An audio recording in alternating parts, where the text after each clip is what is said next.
I'm BBM, and this is Chapter 10 of my Tearing Saga 0% Girls playthrough.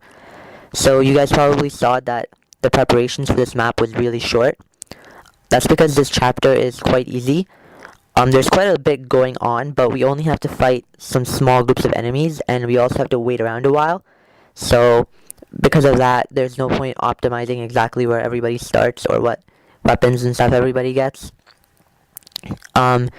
I had Plum deposit her healing staff in the convoy because she's going to be leaving the Runin's party.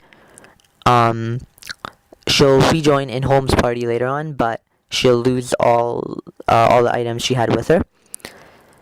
Anyway, so Raffin recruited a character who then recruited another one. The first one is Sharon, who's as you'll see later, is one of the chicks that Raffin gets.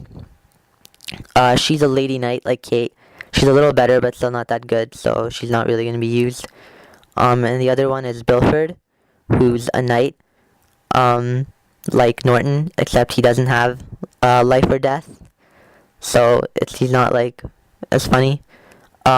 Speaking of Norton, at the end, I noticed at the end of last chapter that he was actually almost at promotion, like level 9 with 72 experience or something. So I was like, it'd be pretty funny if I got him to promote. So that's kind of what I'm going to try to get him to do. Yeah, it probably won't be for a while because if you remember in Chapter 8, I was too lazy to get that Knight Crest. So I'm going to have to wait for a while. But it's okay, there isn't really anybody else who's competing for a Knight Crest who I'm going to be using. The reason we don't have to fight a lot of enemies in this chapter is because most of the enemies are actually in the north half of this chapter. And they're really good. A lot of them are promoted and they have some really good weapons. And their boss is absolutely insane in terms of both his stats and his weapons and items. But luckily, we don't have to fight them. They only attack you if you come inside their range or attack them first. And we're not going to do that. So we can basically just avoid them. But the reason that we have to wait around though is one of the enemies in the north is recruitable. His name is Mintz, that dude. And the way the storyline in this chapter works is that he's trying to rescue this like girl who's been captured by the people in the castle. But because he's like a mercenary enemy, if he sees that you're attacking the castle himself, he'll kind of just retreat and leave the map, and you won't be able to recruit him. Which would suck because he is a promoted mounted unit, and his stats are really good, and he's got some good skills, so he's gonna be really useful. If you do beat the map before Mintz can rescue the girl whose name is Rennie, you get to recruit Rennie. But Rennie is an Archer S unit, so it's not much of a competition between Rennie and Mintz.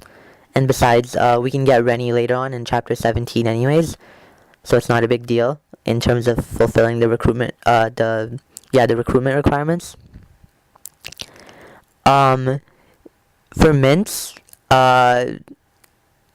you'll see him more in action, not in this chapter or the chapter after, but like a couple chapters after, because after this map, we transition over to Holmes, so we won't be seeing Mintz for a while. One thing that is in this map is you can actually buy a Dragon Flute in this map, which can be used to promote Pegasus Knight units into Dragon Knights. You can buy it for 10,000 gold, and that's why I gave Runin like a bunch of gold bags and gold and some gold. But something I forgot to mention in last map's video is that between Chapter 8 and when I was doing Chapter 8 and 9, I realized that when Mater promotes from a Pegasus Knight to a Dragon Knight, she loses most of her magic stat, and the fact that she has really good magic as a Pegasus Knight and can use the Thunder Sword so effectively is a part of what makes her so good. So I decided it wasn't really worth the extra couple points of physical stats in exchange for not having that niche of being a physical, like a high move mage. So I just decided to forego that Dragon Flute. Yeah, this boss, I could have finished the chapter without beating him, but he drops a steel blade, so I waited around for him to come out. Anyways, so that's the end of chapter 10, but I'm actually gonna continue through this, through these conversations and supports, because at the end of this, Raffen is going to promote. So yeah, so there you saw like how the army is still suspicious of Zeke, and for good reason, because he's gonna betray us. Anyways, and you can also see how bad the script is. Anyways, now this is Raffen promoting from a knight captain to a dragon knight, and yeah, promotion gains aren't spectacular, but he gets to fly. And that's chapter 10 completed. See you guys next time.